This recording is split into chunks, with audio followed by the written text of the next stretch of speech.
మళ్ళీ ఆ ప్లేస్ నుంచి ఏదైతే మనకి టెంపుల్ వ్యూ కనిపిస్తుందో అక్కడి నుంచి బయలుదేరాను. ముందుకెళ్తున్నా.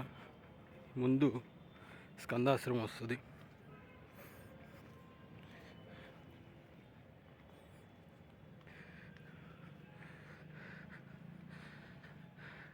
అక్కడ చక్కగా బత్తాయి జ్యూస్ తాగాను.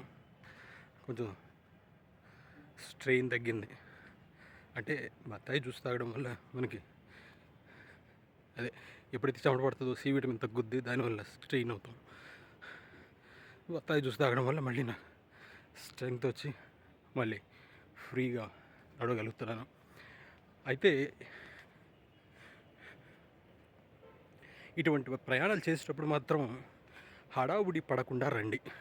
అది కూడా మనం తెలుసుకోవాల్సిన విషయం. హడావుడిగా వచ్చి తొందరగా ఏదో వెళ్ళిపోవాలి టైం ఫిక్స్ చేసుకొని వస్తే మాత్రం మీరు ఆ ప్రతి మూమెంట్ని ఎంజాయ్ చేయలేరు. ఎంతసేపటికి మనం తొందరగా వెళ్ళాలి, ఇది కంప్లీట్ చేసుకొని తొందరగా గుడి ప్రదర్శన చేసుకోవాలి, తొందరగా మళ్ళీ బస్ టైం అయిపోద్ది, వెళ్ళిపోవాలి, ఇలా తొందరపడి మాత్రం ఇటువంటి ప్రదేశాలకి రాకండి.